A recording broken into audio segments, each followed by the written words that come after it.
Hi friends, ಎಲ್ಲರೂ ಹೇಗಿದ್ದೀರಾ? ಇವತ್ತು ನಾನು ಏನು ವಿಶೇಷವಾಗಿ ಮಾಡ್ತಾಯಿದ್ದೀನಿ ಅಂದರೆ ಹಲಸಿನಕಾಯಿ ಪಲ್ಯ ಫ್ರೆಂಡ್ಸ್. ಇದು ತುಂಬ ಚೆನ್ನಾಗಿರುತ್ತೆ. ಇವಾಗ ಹಲಸಿನಕಾಯಿ ಸೀಸನ್ ಅಲ್ವಾ. ಈಗ ಹಲಸಿನಕಾಯಿ ಬೆಳೆದಿರೋದು ಇದ್ರದ್ದು ಪಲ್ಯ ಮಾಡ್ತಾರೆ. ತುಂಬ ಚೆನ್ನಾಗಿರುತ್ತೆ. ಫುಲ್ಲು ಎಷ್ಟು ಚೆನ್ನಾಗಿರುತ್ತೆ ಅಂತ ನಾನು ನಿಮಗೆ ತೋರಿಸ್ಕೊಡ್ತೀನಿ ಯಾವ ರೀತಿ ಅಂತ. ನೋಡಿ, ಈ ರೀತಿ ಫಸ್ಟು ಹೆಚ್ಚಿ ರೆಡಿ ಮಾಡ್ಕೋಬೇಕು. ಅದರಲ್ಲಿರೋ ಬೀಜ ಎಲ್ಲ ತೆಗೆದು ಅದರಲ್ಲಿ ಇದು ಫುಲ್ ಎಲ್ಲ ಹೆಚ್ಕೊಳ್ಬೇಕು ಫ್ರೆಂಡ್ಸ್. ನೋಡಿ, ಈ ಟೈಪಲ್ಲಿ ಆ ಥರ ಇದಿರುತ್ತಲ್ಲ, ಫುಲ್ ಬೀಜ ಎಲ್ಲ ತೆಗಿಬೇಕು. ಬೀಜ ಮಾತ್ರ ತೆಗಿಬೇಕು, ಅದರೊಳಗಡೆ ಇರೋ ಎಲ್ಲ ಫುಲ್ಲೂ ಹಾಕಬೇಕು ಫ್ರೆಂಡ್ಸ್. ಇದನ್ನು ಹಾಕಿಬಿಟ್ಟು ಪಲ್ಯ ಮಾಡೋದು ತುಂಬ ಚೆನ್ನಾಗಿರುತ್ತೆ. ಇದಕ್ಕೆ ತೆಂಗಿನಕಾಯಿ ತುರಿ ಮತ್ತು ಒಣಮೆಣ್ಸಿನ್ಕಾಯಿ, ಉದ್ದಿನಬೇಳೆ, ಸಾಸಿವೆ, ಕರಿಬೇವಿನ ಸೊಪ್ಪು, ಹಿಂಗು ಎಲ್ಲ ತೊಗೊಂಡಿದ್ದೀನಿ. ಮತ್ತು ಹಚ್ಕಾರದ ಪುಡಿ, ಅರಿಶಿನ ಪುಡಿ ತೊಗೊಂಡಿದ್ದೀನಿ. ಇದು ಪಲ್ಯ ತುಂಬ ಚೆನ್ನಾಗಿರುತ್ತೆ ಫ್ರೆಂಡ್ಸ್. ಕೊನೆವರೆಗೂ ಎಲ್ಲೂ ಸ್ಕಿಪ್ ಮಾಡ್ದಿರ ನಾನು ವಿಡಿಯೋ ನೋಡಿ. ಮತ್ತು ಬೆಲ್ಲ ತೊಗೊಂಡಿದ್ದೀನಿ ಸ್ವಲ್ಪ. ನಾನೀಗ ಒಂದು ಪಾತ್ರೆಗೆ ಎಣ್ಣೆ ಹಾಕ್ಕೊಂಡು ಎಣ್ಣೆ ಬಿಸಿ ಆಗೋದಕ್ಕೆ ಇಟ್ಟಿದ್ದೀನಿ ಫ್ರೆಂಡ್ಸ್. ಬಿಸಿ ಆಗಿದ ತಕ್ಷಣ ಅದಕ್ಕೆ 2 ಚಿಟಿಕೆ ಹಿಂಗೆ ಹಾಕ್ಕೊಳ್ತಾ ಇದ್ದೀನಿ.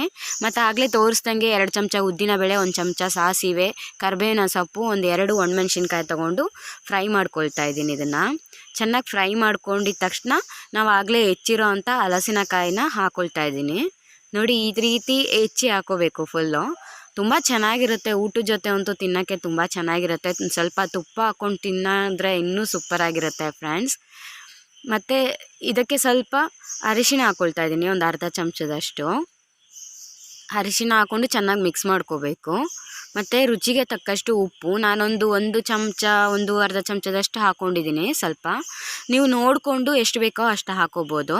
ಚೆನ್ನಾಗಿ ಮಿಕ್ಸ್ ಮಾಡ್ಕೋಬೇಕು. ಈ ಥರ ಚೆನ್ನಾಗಿ ಮಿಕ್ಸ್ ಮಾಡಿಕೊಂಡು ಇದಕ್ಕೆ ಅಚ್ಕಾರದ ಪುಡಿ ಹಾಕ್ಕೊಳ್ತಾ ಇದ್ದೀನಿ ನಾನು. ಖಾರ ನಿಮ್ಗೆ ಎಷ್ಟು ಬೇಕೋ ಅಷ್ಟು ಹಾಕೋಬೋದು ಫ್ರೆಂಡ್ಸ್. ಇದಕ್ಕೆ ಸ್ವಲ್ಪ ಖಾರವಾಗಿದ್ದರೆ ತುಂಬ ಚೆನ್ನಾಗಿರುತ್ತೆ ಹಲಸಿನಕಾಯಿ ಪಲ್ಯ. ನಾನು 2 ಚಮಚ ಅಚ್ಕಾರದ ಪುಡಿ ಹಾಕಿದ್ದೀನಿ.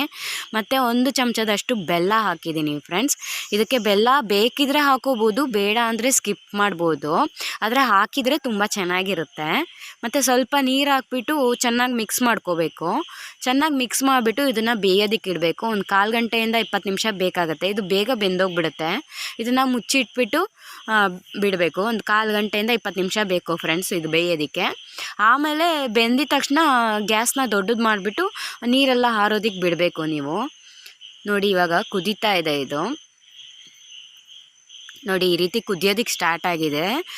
ಇನ್ನೊಂದು ಸ್ವಲ್ಪ ಬೇಯಬೇಕಿದು. ನಾನು ಒಂದು ಸಲ ಮಿಕ್ಸ್ ಮಾಡ್ಕೊಳ್ತಾ ಇದ್ದೀನಿ. ನೀವು ಅಷ್ಟೇ ಒಂದು ಸಲ ತೆಗೆದ್ಬಿಟ್ಟು ಮಿಕ್ಸ್ ಮಾಡಿದ್ರೆ ಸ್ವಲ್ಪ ಉಪ್ಪು ಖಾರ ಎಲ್ಲ ಚೆನ್ನಾಗೇ ಇದಾಗುತ್ತೆ ಫ್ರೆಂಡ್ಸ್, ಸರಿ ಸೆಟ್ ಆಗುತ್ತೆ. ಈ ರೀತಿ ಹಲಸಿನಕಾಯಿ ಪಲ್ಯ ಈಗ ಸೀಸನ್ ಆಗಿರೋ ಕಾರಣ ಹಲಸಿನಕಾಯಿ ಪಲ್ಯ ಎಲ್ಲ ಮಾಡಿದ್ರೆ ತುಂಬ ಚೆನ್ನಾಗಿರುತ್ತೆ. ಹಾಗೆ ನಾನು ಹಲಸಿನಕಾಯ್ದು ಹಪ್ಪಳ ಮಾಡಿದ್ದೀನಿ ಫ್ರೆಂಡ್ಸ್. ಅದನ್ನು ನಾನು ನೆಕ್ಸ್ಟು ವೀಡಿಯೋ ಹಾಕ್ತಾಯಿದ್ದೀನಿ. ನೀವು ಮಿಸ್ ಮಾಡ್ದಿರ ಆ ವಿಡಿಯೋನೂ ನೋಡಿ. ಹಾಗೆ ಹೊಸ ಜನ ಯಾರಾದರೂ ನಂದು ವಿಡಿಯೋ ನೋಡ್ತಾ ಇದ್ದರೆ ಕೆಳಗಡೆ ಕಾಣೋ ಸಬ್ಸ್ಕ್ರೈಬ್ನ ಮುಟ್ಟಿ, ಕೆಳಗಡೆ ಕಾಣೋ ಬೆಲ್ ಐಕಾನ್ನ ಮುಟ್ಟಿದರೆ ನಾನು ಮಾಡಿರೋ ಹೊಸ ವಿಡಿಯೋಗಳೆಲ್ಲ ನಿಮಗೆ ಸಿಕ್ಕುತ್ತೆ. ಈಗ ನೋಡಿ, ಫುಲ್ಲು ಬೆಂದಿದೆ. ಇದು ಬೆಂದಿರೋದ್ರಿಂದ ನಾನು ಫುಲ್ ನೀರು ಆರೋಕ್ಕೆ ಬಿಟ್ಟಿದ್ದೆ. ನೀರು ಕೂಡ ಆರಿದೆ. ಇವಾಗ ಲಾಸ್ಟಿಗೆ ಕಾಯಿ ತುರಿ ಹಾಕ್ಕೊಳ್ತಾ ಇದ್ದೀನಿ ಫ್ರೆಂಡ್ಸ್. ಇದಕ್ಕೆ ಕಾಯಿ ತುರಿ ಜಾಸ್ತಿ ಹಾಕ್ಕೊಂಡ್ರೆ ತುಂಬ ಚೆನ್ನಾಗಿರುತ್ತೆ. ಯಾಕೆಂದರೆ ಈ ಪಲ್ಯಕ್ಕೆ ಸ್ವಲ್ಪ ಕಾಯಿ ತುರಿ ಜಾಸ್ತಿನೇ ಹಾಕಬೇಕು, ತುಂಬ ಟೇಸ್ಟ್ ಚೆನ್ನಾಗಿ ಕೊಡುತ್ತೆ. ಇದು ನೋಡಿ, ಇವಾಗ ರೆಡಿ ಆಯಿತು. ನಾನು ಗ್ಯಾಸ್ ಆಫ್ ಮಾಡ್ಕೊಳ್ತಾ ಇದ್ದೀನಿ. ಗ್ಯಾಸ್ ಆಫ್ ಮಾಡಿಬಿಟ್ಟು ನಾನು ಸರ್ವಿಂಗ್ ಬೌಲ್ಗೆ ಹಾಕ್ಕೊತಾ ಇದ್ದೀನಿ ಫ್ರೆಂಡ್ಸ್. ಈಗ ನಾನು ಮಾಡಿರೋ ಈ ಪಲ್ಯ ನಿಮ್ಗೆ ಇಷ್ಟ ಆಗಿದ್ದರೆ ನನ್ನ ವಿಡಿಯೋಗೊಂದು ಲೈಕ್ ಮಾಡಿ, ಶೇರ್ ಮಾಡಿ, ಸಬ್ಸ್ಕ್ರೈಬ್ ಮಾಡಿ. ಹಾಗೆ ನಿಮ್ಮ ಫ್ರೆಂಡ್ಸ್ಗಳಿಗೆಲ್ಲ ತಿಳಿಸಿ ಫ್ರೆಂಡ್ಸ್. ಹೇಗಿತ್ತು ಅಂತ ನನಗೆ ಕಮೆಂಟ್ ಬಾಕ್ಸಲ್ಲಿ ಕೂಡ ತಿಳಿಸ್ಕೊಡಿ. ಹಾಗೆ ಹೊಸ ವಿಡಿಯೋ ಮಾಡಿ ಹಾಕ್ತಾ ಇರ್ತೀನಿ. ಇಷ್ಟೊತ್ತು ನಾನು ವಿಡಿಯೋ ನೋಡಿದ್ದಕ್ಕೆ thank you so much friends. Next ಇನ್ನೊಂದು ವಿಡಿಯೋನಲ್ಲಿ ಸಿಗ್ತೀನಿ. Thank you so much. Bye friends.